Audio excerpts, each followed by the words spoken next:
Good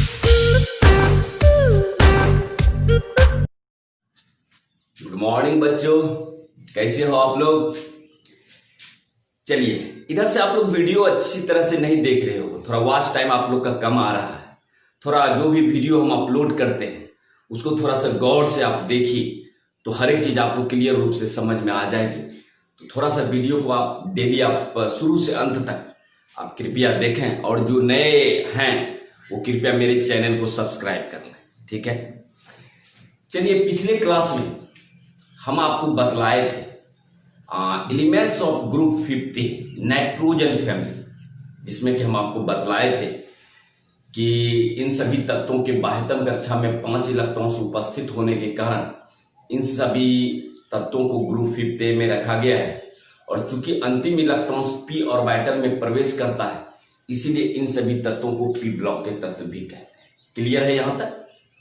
चलिए, आज जो हम आपको बतलाएंगे वो बतलाएंगे general properties of group 50 elements. कौन कौन सा जनरल मीन्स सामान्य गुण है, ग्रुप 50 के तत्वों के कौन कौन से सामान्य गुण हैं, general properties of group 50 element. तो चलिए आगे बढ़ते हैं। आज का टॉपिक है मेरा जनरल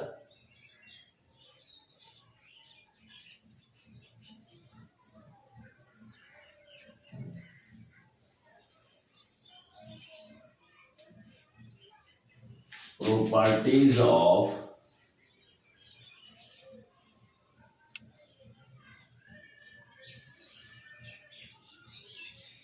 group 50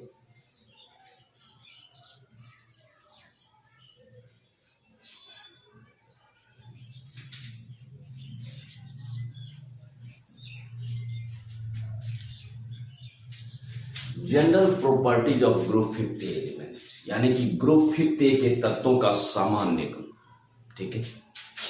यानी वर्ग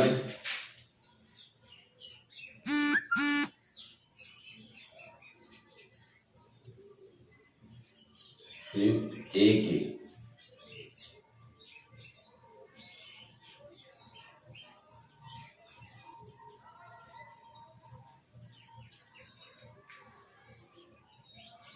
सामान्य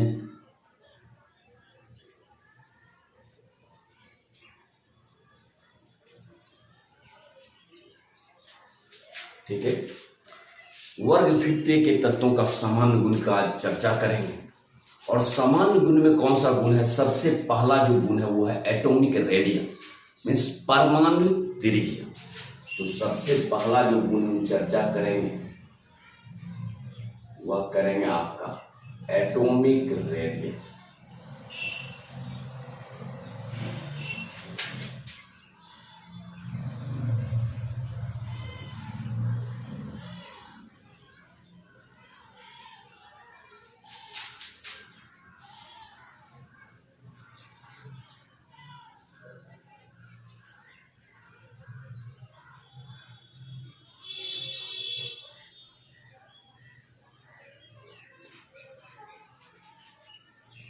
परमाणु त्रिज्या का चर्चा करें, ठीक है। अब रही बात, जब भी हम रेडियस का बात करते हैं तो रेडियस का बात करने का मतलब ये हुआ कहां से कहां तक की दूरी, किसी भी वृत्त के केंद्र से परिधि तक की दूरी को ही हम रेडियस कहते हैं, त्रिज्या कहते हैं। क्लियर। तो अगर हम एटॉमिक रेडियस का बात करें तो एटॉमिक रेडियस का मतलब हुआ कि किसी भी परमाणु के केंद्रक में प्रोटॉन और न्यूट्रॉन, तो किसी भी, और बाह्यतम कक्षा में इलेक्ट्रॉन्स घूमते रहता है, तो किसी भी परमाणु के केंद्रक से बाह्यतम कक्षा की दूरी को ही हम एटॉमिक रेडियस कहते हैं। अगर हम कहें ये आपका हमारा है परमाणु का केंद्र और इलेक्ट्रॉन्स कक्षा के चारों ओर घूम रहा है, पहली कक्षा, दूसरी कक्षा,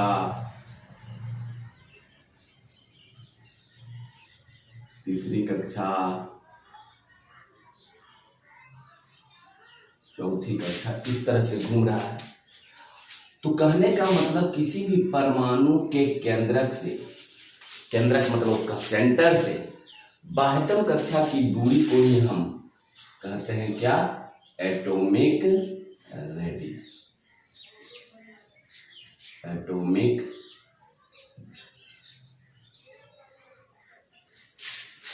तो कहने का मतलब यदि आपसे कोई पूछ ले कि बतलाइए एटॉमिक रेडियस से आप क्या समझते हैं, तो आप कहिएगा the distance from the centre to the outermost orbit is known as atomic radius.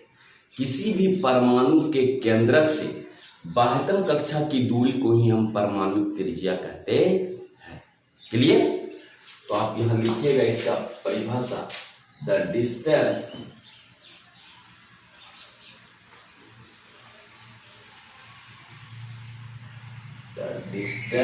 from the nucleus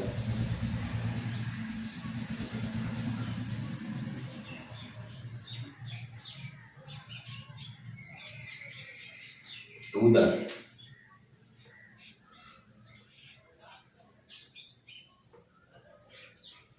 outermost orbit is known as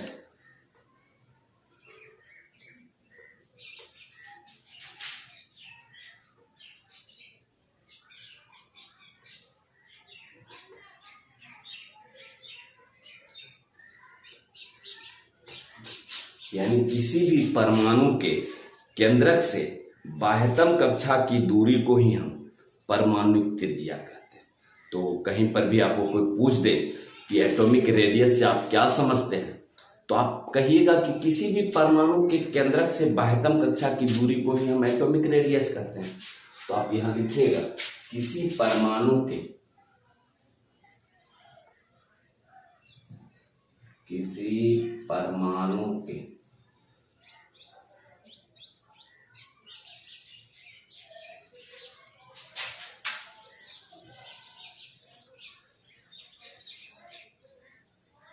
केंद्रक से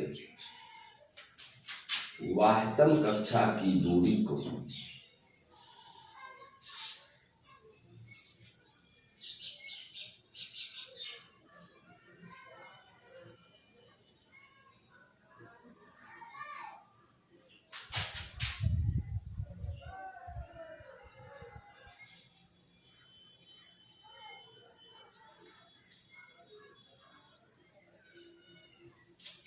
एटॉमिक रेडियस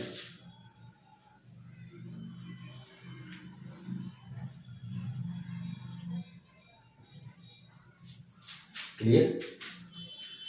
तो आपको क्या बतलाया एटॉमिक रेडियस में? सबसे पहला परिभाषा मैंने आपको बतलाया कि किसी भी परमाणु के केंद्रक से बाह्यतम कक्षा की दूरी को, अगर इलेक्ट्रॉन्स यहाँ है आउटर मोस्ट ऑर्बिट में, तो किसी भी परमाणु के केंद्रक से बाह्यतम कक्षा की दूरी को ही हम एटॉमिक रेडियस कहते हैं। ठीक है, means the distance from the centre to the outermost orbit is known as atomic radius. किसी भी परमाणु के केंद्रक से बाह्यतम कक्षा की दूरी को ही हम परमाणु त्रिज्या कहते। क्लियर?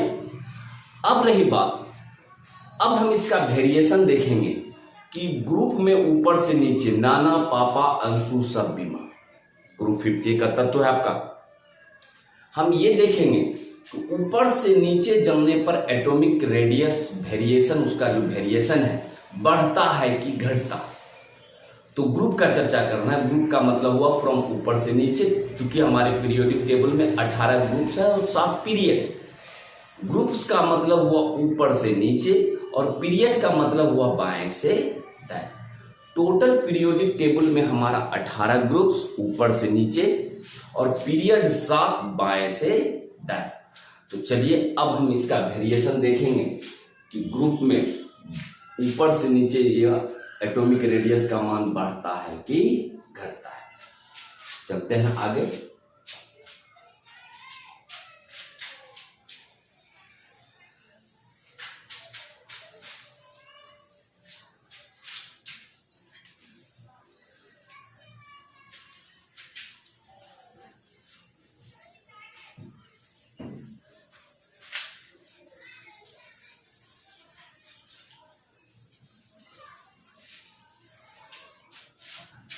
चलिए इसका वेरिएशन हमको देखना है क्या चीज में? ग्रुप्स में। ग्रुप्स का मतलब हुआ किधर से किधर। जब भी हम ग्रुप का चर्चा करें, ग्रुप का मतलब भी हुआ फ्रॉम टॉप टू बॉटम।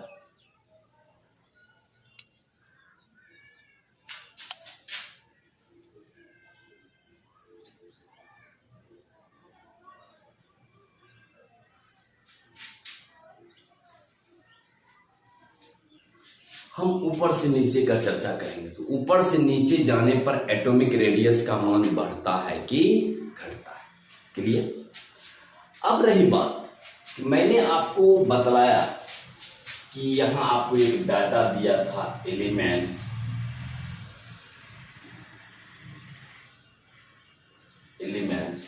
यहां दिया था आपको एटॉमिक नंबर,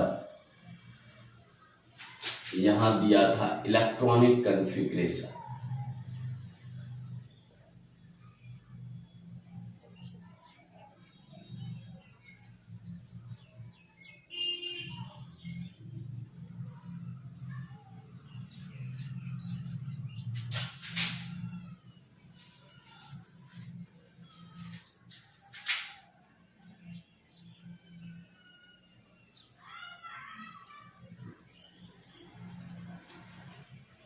ठीक है, ग्रुप 50 के तत्व में मैंने आपको बतलाया था नाना पापा अंशु सभी मां, नाना पापा अंशु सब, यही था 7, 15, 33, 51, यही था एटॉमिक नंबर। और इलेक्ट्रॉनिक विन्यास था आपका इनर्ट गैस में हम लिखे थे क्या चीज, helium 2s2 2p3, neon 3s2 3p3, argon 4s2 4p3, krypton 5s2 5p3, xenon 6s2। यही था आउटर इलेक्ट्रॉनिक विन्यास। अब रही बात कि ऊपर से नीचे हम जा रहे हैं, ग्रुप्स में जा रहे हैं, फ्रॉम टॉप टू बॉटम। तो आप क्या देख रहे हैं कि जैसे जैसे हम ऊपर से नीचे जा रहे हैं मेरा ऑर्बिट की संख्या बढ़ते जा रहा है। ऑर्बिट मतलब क्या, ये सेकंड ऑर्बिट है, ये थर्ड ऑर्बिट है, ये फोर्थ ऑर्बिट है, ये फिफ्थ ऑर्बिट है, ये सिक्स्थ ऑर्बिट है। यानी जो जो हम ऊपर से नीचे जाते हैं क्यों तो मेरा कक्षा की संख्या जो है वो बढ़ते जा रहा है। और कक्षा की संख्या बढ़ने से क्या होगा, मेरा जो है केंद्रक से जो बाह्यतम कक्षा की दूरी है वो बढ़ता चला जाए। यहाँ आप अगर देखिए तो यहाँ आपका है दो कक्षा है। नीचे जैसे जाते हैं तो कक्षा की संख्या आपका 3 हो जाता है। फिर नीचे जाते हैं तो कक्षा की संख्या 4 हो जाता है। नीचे जैसे जाते हैं कक्षा की संख्या 5 हो जाता है। नीचे ज्यों ज्यों जाते हैं 6 हो जाता है। तो आप क्या देख रहे हैं, ज्यों ज्यों हम ऊपर से नीचे जा रहे हैं क्यों क्यों मेरा ऑर्बिट की संख्या बढ़ते जा रहा है। यहाँ आपका 2 था, यहाँ 3 है, यहाँ 4 है, यहाँ 5 है, यहाँ 6 है। तो ऑर्बिट की संख्या बढ़ने से क्या होगा कि केंद्रक से इलेक्ट्रॉन्स की दूरी भी बढ़ेगा। यहाँ आप देखिए, यहाँ आपका दूरी यहाँ है, यहाँ आपका दूरी बढ़ गया, यहाँ आपका दूरी बढ़ गया, यहाँ आपका दूरी बढ़ गया, यहाँ आपका दूरी। इसका मतलब क्या कि ऊपर से नीचे जैसे जैसे जाएंगे वैसे वैसे मेरा एटॉमिक रेडियस का मान बढ़ता चला जाएगा। क्यों बढ़ता जाएगा, क्योंकि जैसे ही ऊपर से नीचे जाते हैं तो मेरा कक्षा की संख्या बढ़ते जाता है, जिसके कारण एटॉमिक रेडियस का मान। तो कोई भी अगर आपसे पूछ ले कि बतलाइए भाई from top to bottom atomic radius पर क्या प्रभाव पड़ता है, तो आप कहिएगा ऊपर से नीचे जाने पर एटॉमिक रेडियस का मान बढ़ता है। और कारण अगर पूछ ले कि क्यों बढ़ता है तो आप कहिएगा क्योंकि कक्षा की संख्या बढ़ते जाती है, नंबर ऑफ ऑर्बिट इंक्रीज करता है, इसीलिए आपका एटॉमिक रेडियस का मान बढ़ता है। यानी ऊपर से नीचे जाने पर एटॉमिक रेडियस का मान बढ़ता है। इस तरह से आप दिखा सकते हैं।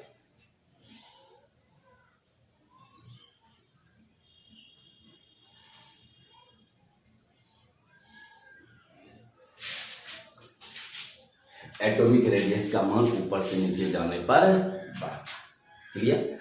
तो अब आपसे कोई पूछेगा कि क्या होता है एटॉमिक रेडियस ऊपर से नीचे, फ्रॉम टॉप टू बॉटम, तो आप कहिएगा कि ऊपर से नीचे जाने पर एटॉमिक रेडियस का मान बढ़ता है। क्यों बढ़ता है? क्योंकि ऑर्बिट की संख्या बढ़ती जाती। ठीक है, चलिए अब इसी को थोड़ा भाषा में हम लिख लेते हैं, हिंदी मीडियम और इंग्लिश मीडियम दोनों।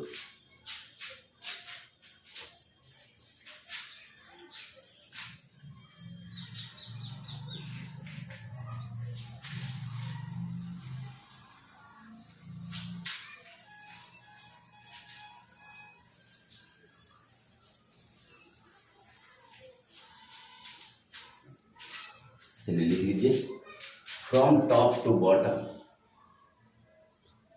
From nitrogen 7 to bismuth 83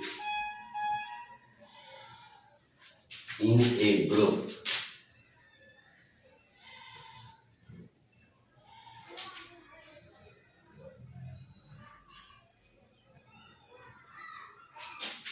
atomic radius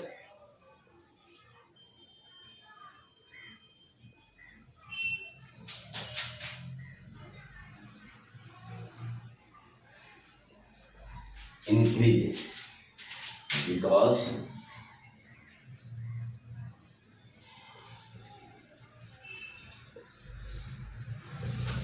number of orbit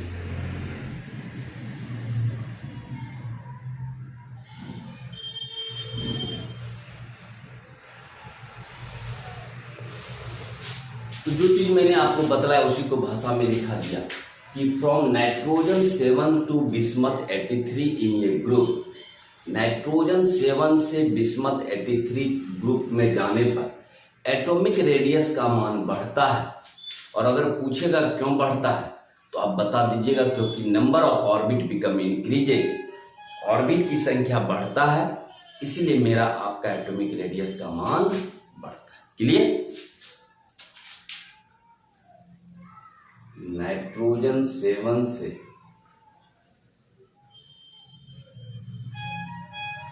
Bi83 तक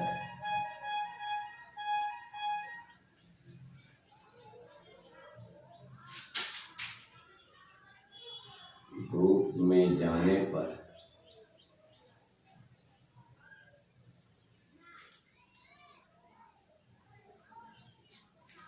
एटॉमिक रेडियस का मान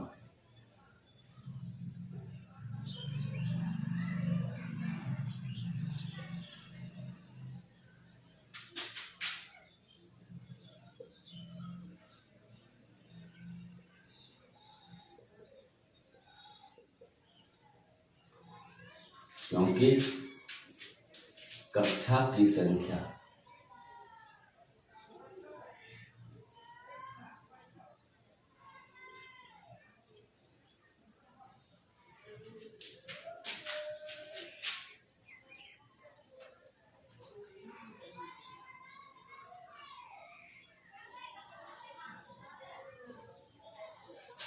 क्लियर कि ऊपर से नीचे ग्रुप्स में जाने पर आपका एटॉमिक रेडियस का मान बढ़ता है।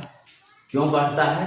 क्योंकि कक्षा की संख्या बढ़ती जाती है, नंबर ऑफ ऑर्बिट इंक्रीज करते जाता है, जिसके कारण आपका एटॉमिक रेडियस ऊपर से नीचे जाने पर बढ़ता है।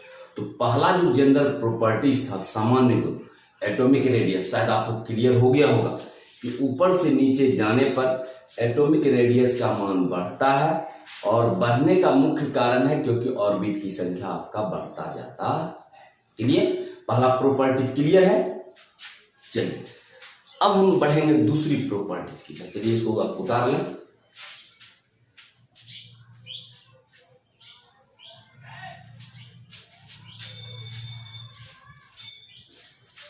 चलिए अब जो हम दूसरा प्रॉपर्टी की तरफ बढ़ रहे हैं वो है मेरा आयनाइजेशन पोटेंशियल।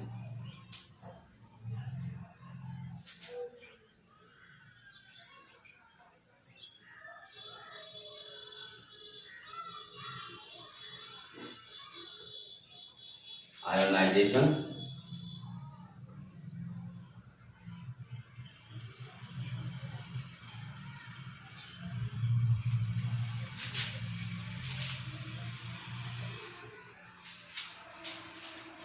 जिसको हम कहते हैं आयनन विभव।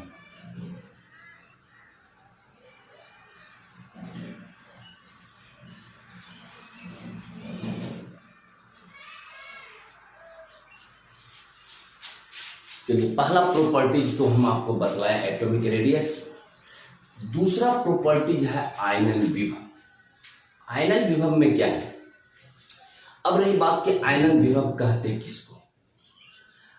अब रही बात की ये चीज मैं आपको बतलाऊं कि यदि मान लीजिए आप कहते हैं यह परमाणु का केंद्रक है और इलेक्ट्रॉन्स आपका कक्षा के चारों ओर घूम रहा है, ठीक है।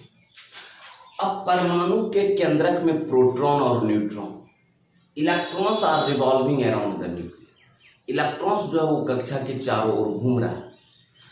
अब रही बात कि यहाँ प्रोटॉन और इस इलेक्ट्रॉन्स के बीच फोर्स ऑफ अट्रैक्शन से ये जुड़ा हुआ है, बंधा हुआ है केंद्रक से। हम क्या करना चाह रहे हैं? उस इलेक्ट्रॉन्स को बाहर निकालना चाह रहे हैं। क्या हो रहा है जरा देखिएगा कि परमाणु के केंद्रक में प्रोटॉन और न्यूट्रॉन, इलेक्ट्रॉन्स बाह्यतम कक्षा में घूम रहा है। हम क्या कर रहे हैं? उस इलेक्ट्रॉन्स को कक्षा से बाहर निकाल रहे हैं। तो बतलाइए कि यदि मुझे कोई पकड़ा हुआ हो और कोई मुझे खींच रहा हो और हम किसी से मतलब कि कोई चीज को पकड़ के रखे हैं और हमको कोई खींच रहा है, तो जब तक जिस फोर्स से हम पकड़े हुए हैं उससे अधिक फोर्स से नहीं खींचेगा तब तक नहीं छूटे। तो यहां वही चीज है कि केंद्रक से वह इलेक्ट्रॉन बंधित है, बंधा हुआ है, फोर्स ऑफ अट्रैक्शन से, आकर्षण बल से बंधा हुआ। अब उस इलेक्ट्रॉन्स को हम कक्षा से बाहर निकालना चाह रहे हैं। तो जैसे ही इस इलेक्ट्रॉन्स को हम बाहर निकालेंगे तो यहां आपको ऊर्जा लगाना पड़ेगा, एनर्जी की आवश्यकता होगी। तो यहां जो आपका एनर्जी जो लगेगा, ये जो एनर्जी जो आपका आवश्यकता होगा, इसी एनर्जी को हम उस परमाणु का आईपी कहते हैं। यानी किसी परमाणु से, गैसीय परमाणु से इलेक्ट्रॉन्स को हटाने में जो न्यूनतम ऊर्जा की आवश्यकता होती है, उसी न्यूनतम ऊर्जा को उस परमाणु का हम आईपी कहते हैं। आईपी मतलब हुआ आयनाइजेशन पोटेंशियल, आयनन विभव। तो कहने का मतलब अब आपको शायद समझ में आ गया होगा कि किसी भी परमाणु से इलेक्ट्रॉन्स हटाने में आपको ऊर्जा लगेगा ही लगेगा, वहां आपको बल लगाना पड़ेगा उस इलेक्ट्रॉन्स को निकालने के लिए। तो कहता है कि जिस मिनिमम एनर्जी पर किसी भी एटम से हम इलेक्ट्रॉन्स निकाल लें, उस न्यूनतम ऊर्जा को ही उस परमाणु का हम आयनन विभव या आयनाइजेशन पोटेंशियल के लिए। तो चलिए भाषा में लिख लेते हैं जरा।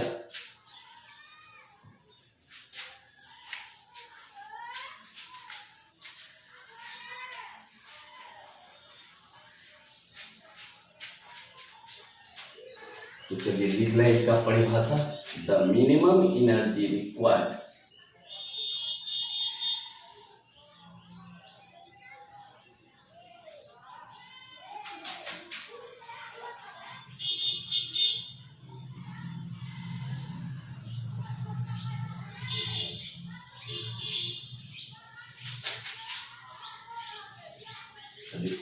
to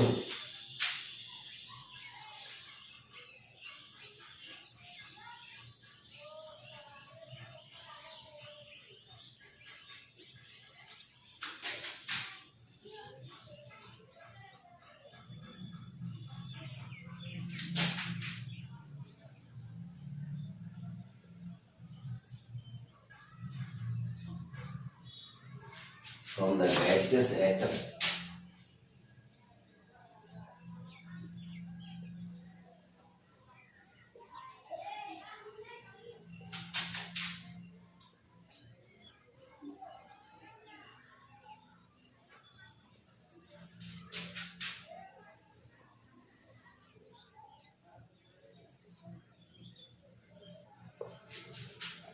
यानी किसी भी गैसीय परमाणु से इलेक्ट्रॉन्स हटाने में the minimum energy required to remove an electron from the gaseous atoms is known as its ionisation potential.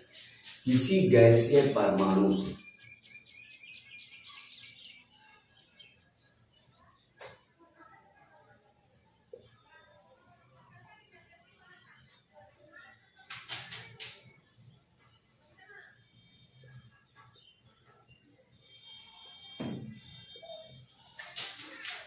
Electrons हटाने में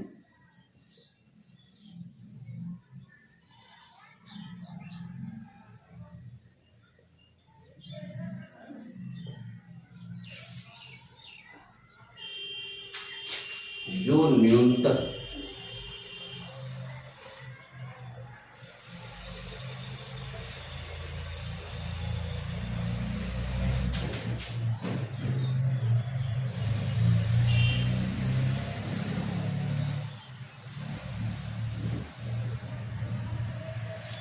न्यूनतम ऊर्जा की आवश्यकता होती है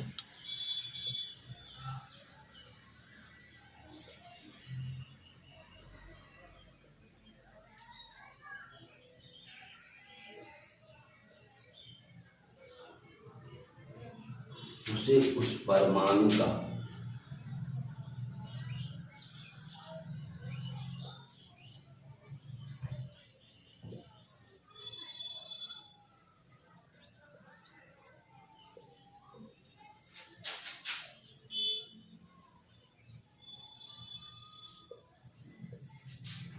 ठीक है, उसे उस परमाणु का आयनन विभव कहा जाता है। जैसे फॉर एग्जाम्पल तो हम क्या लिखा है कि किसी गैसीय परमाणु से इलेक्ट्रॉन्स हटाने में जो न्यूनतम ऊर्जा की आवश्यकता होती है उसे उस परमाणु का आयनन विभव कहा जाता है। अब रही बात, जैसे फॉर एग्जाम्पल अगर मान लीजिए ये सोडियम है, गैसीय परमाणु है, परमाणु संख्या 11 होता है 2 8 1, ठीक है। हम क्या कर रहे हैं, इस सोडियम से एक इलेक्ट्रॉन्स को हटा रहे हैं। जब एक इलेक्ट्रॉन हटाइएगा तो सोडियम पर कौन सा चार्ज आ जाएगा, प्लस चार्ज आ जाएगा।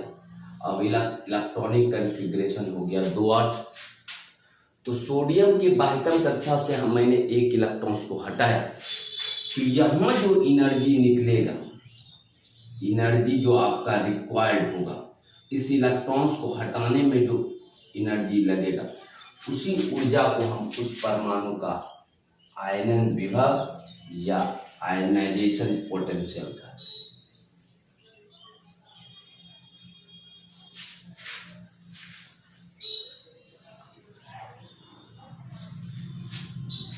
क्लियर? तो आज मैंने आपको क्या क्या बतलाया general properties of group 50 element में। एक तो मैंने बतलाया एटॉमिक रेडियस, दूसरा बतलाया आयनाइजेशन पोटेंशियल। वीडियो को शुरू से लास्ट तक देखिए तो आपको हर एक चीज क्लियर रूप से समझ में आ जाएगी, और थोड़ा सीरियस होके देखिए, क्योंकि अब आपका एग्जाम भी फरवरी में होने वाला है। तो कहने का मतलब है क्या कि लॉकडाउन लगा हुआ है, इससे हमारा मतलब नहीं है, लेकिन आप अपने पढ़ाई को जारी रखें और जो भी मैं वीडियो अपलोड करता हूं उसे शुरू से लास्ट तक देखें और क्लियर रूप से देखें, तो आपको हर एक चीज़ क्लियर रूप से समझ में आ जाएगी। तो चलिए आज की मुलाकात यहीं तक, मिलते हैं अगले लेक्चर में। Thank you.